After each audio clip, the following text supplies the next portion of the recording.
lasting impact. And today I have my special guest. She's a transformational coach helping leaders break patterns and build high performance minds. None other than Miss Debbie Longo.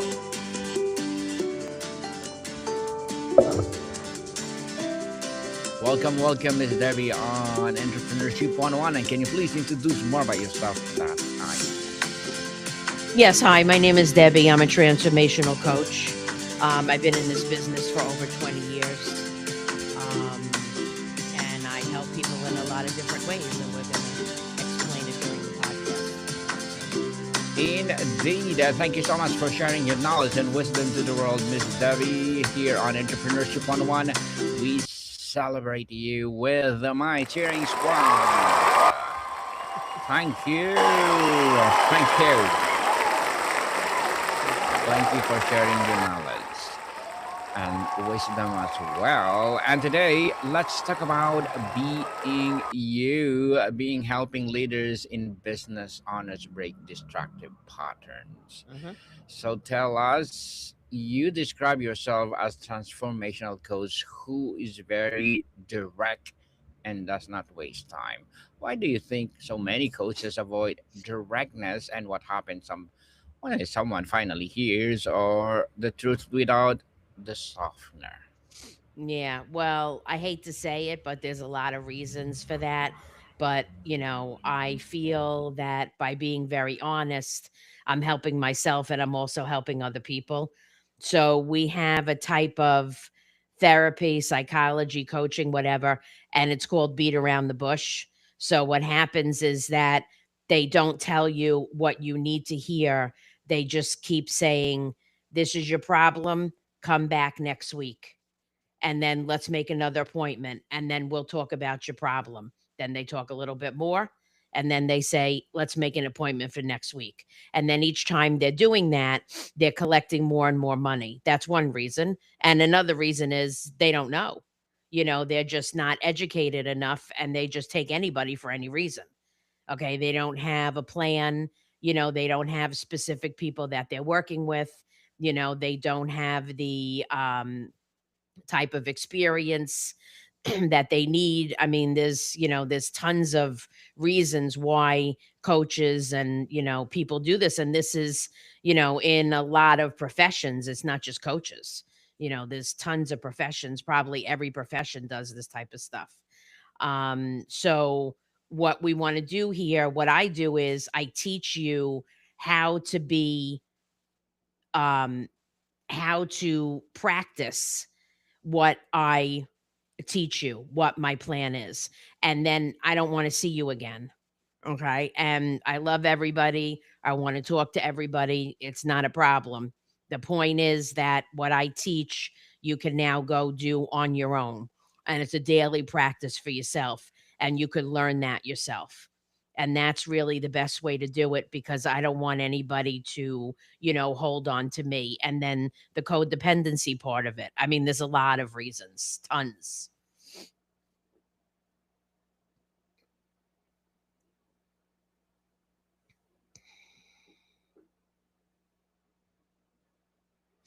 I can't hear you again. Yes, so Miss Debbie, thank you so much for that empowering answer. You said people repeat the same mistakes in business and daily life without realizing it. What is the most common destructive pattern you see that people are completely blind to? There are a lot, but there's a few that I've been talking about lately. And one is control, ego. A lot of times if my company's doing good, I want to be able to control my employees, because I really want, to continue the company doing well, and, maybe they're up on their stocks, or they're making a lot of money, their profit is very high. So now I want to be able to control the employees, because I want to keep that going, right? But the Mm. point to that is we're not robots. So, we have the ability to make decisions and think for ourselves. So nobody can really control anybody, and nobody can tell anybody what to do. That's really the bottom Yes. line. And then when they want to control, then they, the employees listen and then their ego grows. It gets just bigger and bigger and bigger. And that's what we want to try to do. We want to try to smash the ego as much as we can and to learn how to be positive and to be giving, because none of that is the above. That just creates tons of negativity, and then my business will be going down the tubes very quickly, a lot quicker than I think. Miss Debbie, your podcast is called Behavioral Profit. What does behavioral profit actually mean, and how does it different from just being more productive? Right. So when I change my behavior, for example, I'm going from negative to positive, and there's 100 different examples of this, right? Um, by changing my behavior, I am ultimately there's a whole after this whole process that we do, right? When I do a coaching with somebody and I go through the whole program, whatever program it is that I design for them, after that, the goal is ultimately is to increase sales and profits. That's the ultimate goal. And when I do that, that's what happens because I'm not only changing my behavior as the business owner or the executive, everybody else now is their behavior is being different, becomes different also. The employees, everybody right down to the janitor. Okay. Because why? I'm not changing their behavior. They're influenced by me because I'm the boss or the business owner.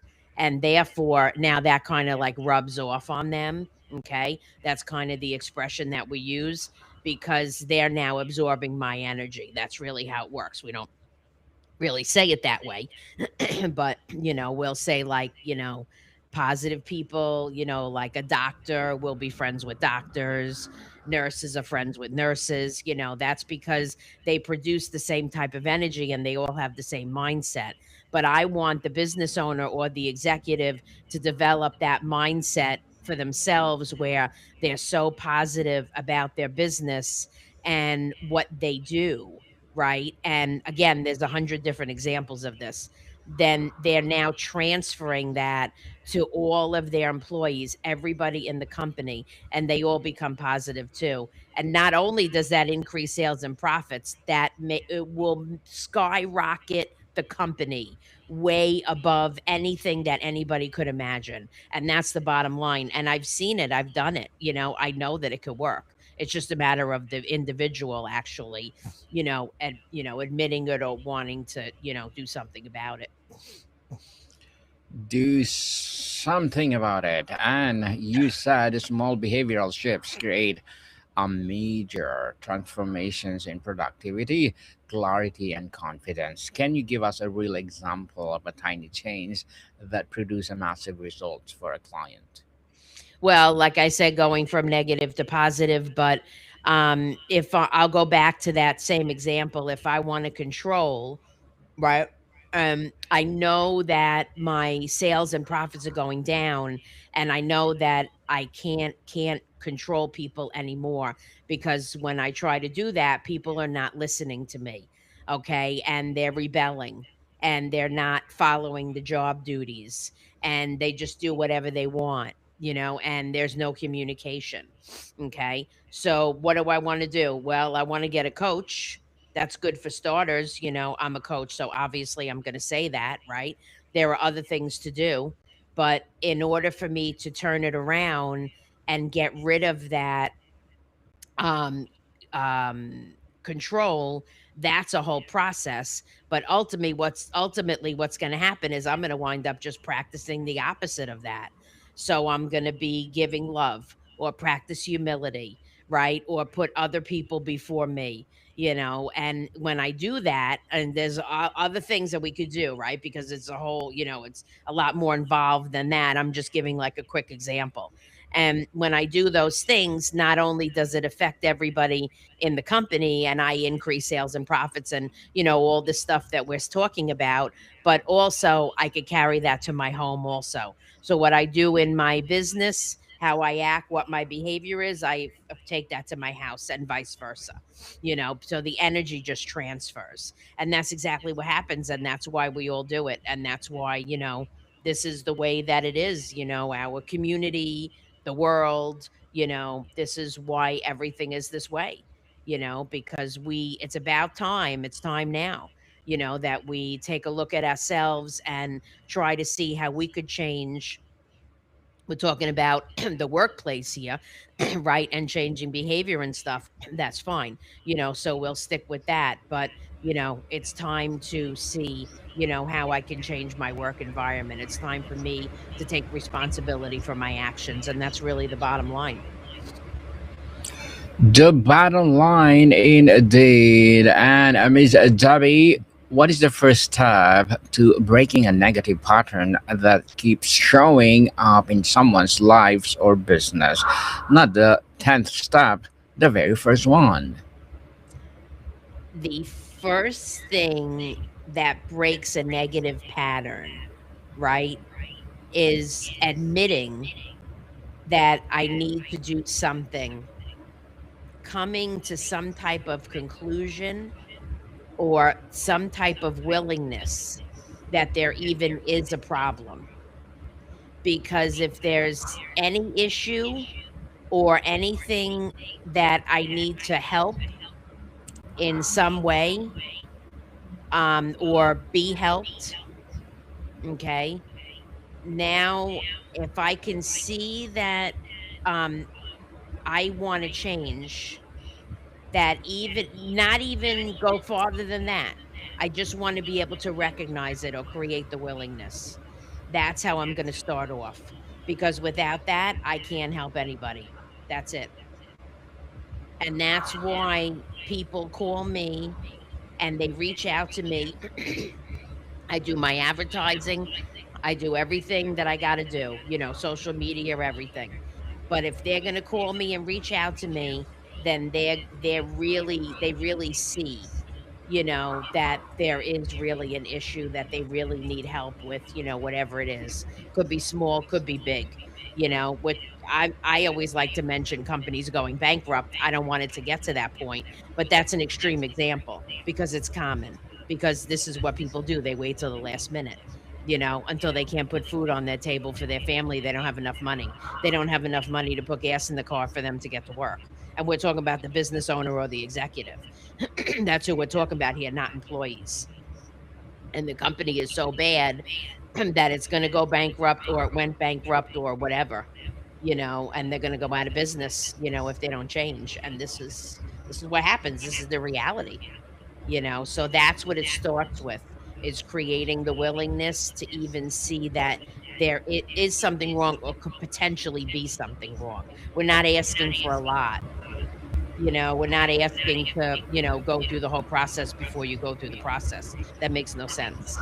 It's just a little baby step. That's it. One step. Baby steps, definitely. How would you eat an elephant in the room? Baby steps.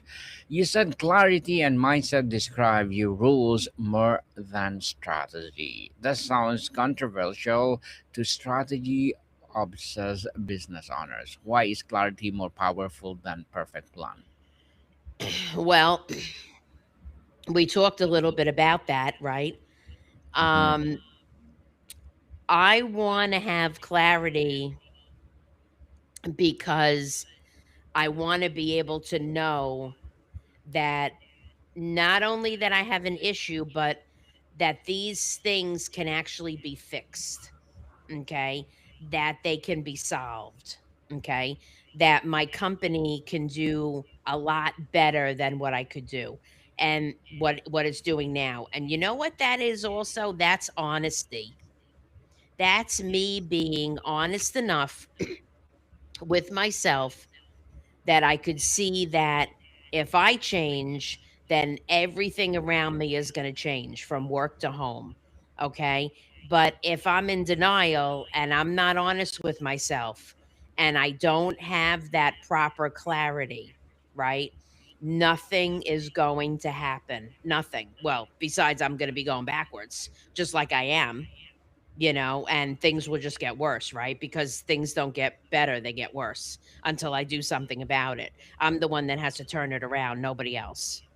Okay. So this is why the clarity is so important. And I want to be able to recognize this. And you don't have to do this right away. I help people do this. Okay. So we're asking for just a little bit of it because the person's going to have to do the work. I give a lot of work to do a lot of work for people. I don't do anything. I teach them what they need to do. They're the ones that do the work. This is a lot. You know what I mean? It's not, I don't want to discourage anybody, but, I don't do just talking here and there. That's not what I do. I do a lot more than that. I make a whole program, a plan, everything for somebody, and that's going to teach them how to do this for the rest of their lives or for as long as they want.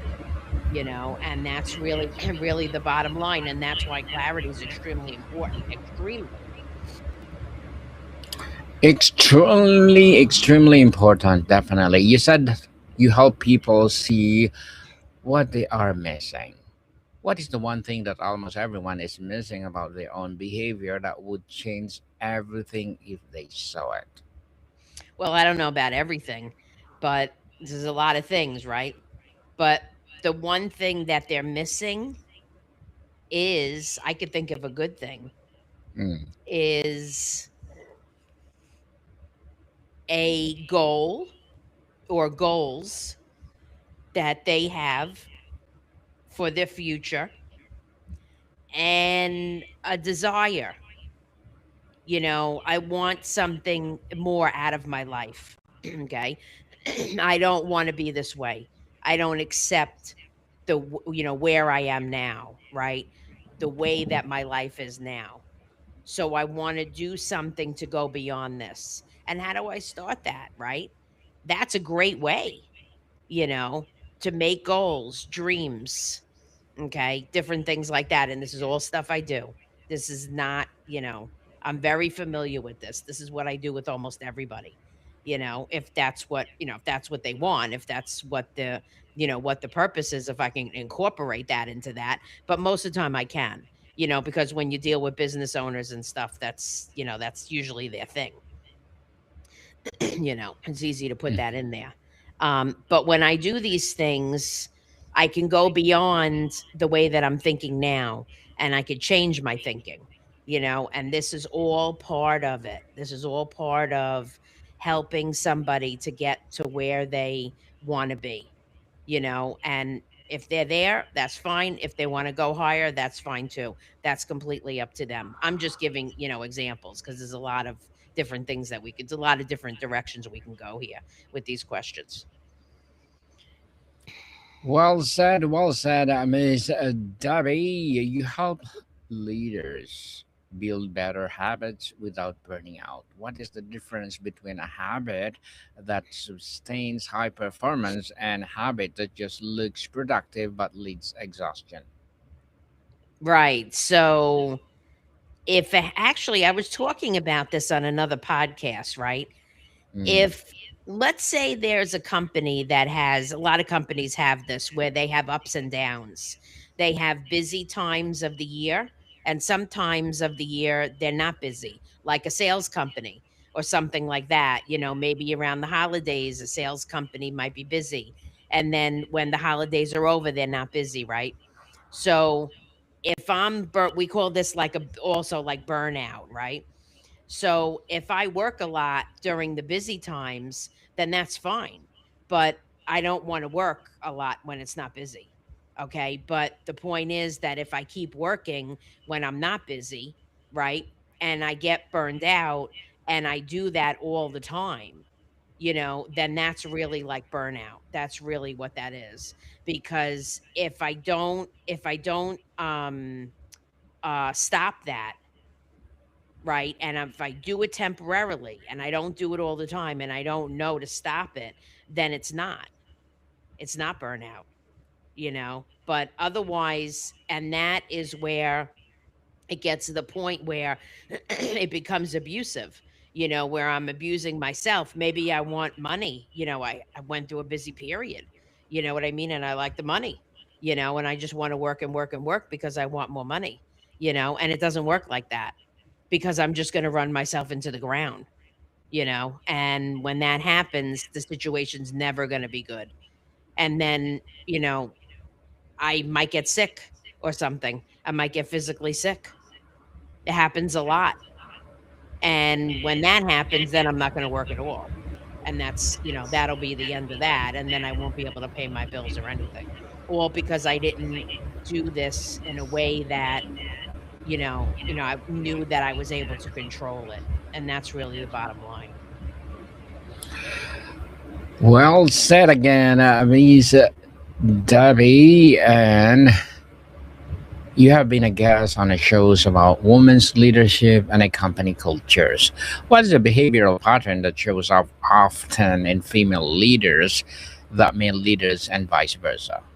There's really no difference. I mean, maybe, it's really just off the top of my head, maybe a female leader, might be a little bit more caring, or something like that, or have like a woman's quality, that a man doesn't have. But, women in the workplace, we could talk about this, go back to 1960, they're not treated the same as men, and their salaries are lower. Just that alone, tells you a lot, and a lot of women are just as good as men or even better, because it doesn't matter whether it's a man or a woman, right? It's about your performance, and what you're doing for the company, right? And what the company's doing for you in return. And, if I'm a woman leader, well, first of all, if I'm a woman leader or I'm a woman executive or business owner and I'm listening to this, then you should know, and you're listening to this, then you should know that the sky's the limit for you. And whatever a man can do, you could do the same thing. As long as you tell yourself you can. And if you want to ask your boss for a raise, then ask him. Because women shouldn't be making a different amount of money. Women shouldn't be treated differently than men. Okay. It goes by your performance, and are you being productive enough to work in that company? And if you're an executive or a business owner, how are you evaluating your employees? What are you doing to help your employees get better and make money for you? And this is how it works. I mean, this is just, this is the example here that we're talking about, right? So I'm Mhm. just sticking to the example, but like I said, there's a lot of different directions this can go. But, you know, women are not really that much different. It just really depends on how you look at it. If you look at the woman as a woman, then that's a different scenario, because now you're separating the woman from the man, or whatever gender. I mean, there's other genders besides women and men. I'm just giving, like I said, I'm just giving you an example. There's tons of genders. But either way, you know, I don't want to think of somebody different, whether I'm a business owner or an employee or anybody. I want to think everybody is equal, and I want to have uh, plans and directions and, outlines and job duties and everything, and everybody follows that. It doesn't matter who you are. And if you don't follow it, then, you know, you really no use to the company. That's on you, because everybody's replaceable. Even a business owner and an executive, they're replaceable. Somebody could buy their business. So, Well said, Miss Debbie. And to wrap up our discussion for today, for a listener who knows they are their own biggest bottleneck but cannot figure it out why, what is the one question they can ask themselves tonight that might unlock the answer? oh, well, I could tell you what you could do. I could do one better than that. Take Mm. a piece of paper and go through your day, normal day. At the end of the night, take a piece of paper and write down everything you did that day. Everything you did, everybody around you did, everything that was said. Write down as much as you can for the whole entire day, or do it while you're going through your day. And look at it tomorrow morning, the next morning, and say to yourself, what happened here? Is it negative or is it positive? Is there something that I could do to improve this situation if it needs to be improved? Okay, chances are, if you're listening to this and if you're going to do that, right, then there might be potentially something going on. you know and that's a way of evaluating yourself and taking your own inventory, and that's would be a really good thing. That's what a lot of people, that would really help you. Well said, Miss Debbie, and thank you so much for sharing your knowledge and wisdom to the world. So, can you please invite our listeners to support your business, your projects, or anything you want to promote on Entrepreneurship 101? Yes. Well, they can get in touch with me through my website, which is right on the screen, right? Lifeinbloomny.net for New York. I'm also on LinkedIn. I have two podcasts, Behavioral Profit and the Internal Shift Show. So you could look that up also. But my website has everything on there. Yes, people, let's connect with Miss Debbie Longo because if you connected with her, for sure, more and more empowering projects like this to rise. I have one more question, Miss Debbie, before I will let you go. What is the Mhm. one question about behavior and performance that podcast hosts never ask you, but that wish they would? I mean, there's there's probably a lot, but Um, let me think of something quickly. What they never ask me, but I wish they would ask me. Yes, please. Um, Maybe like we start at, my career and stuff. Maybe to go before that, what happened, like a little bit about my life, Hmm. not just about my career, even though that would be the topic that we're talking about, right? But they always start with, what's your background? So that's like the beginning of my career. But it's good to know a little bit about my life. That's a good thing that they wish that they never ask. They've never ever asked that. A background indeed. So, Miss Debbie, thank you so much for your time. Thank you very much. I appreciate it. Thank you for having me. Likewise. More to come, people. See you soon.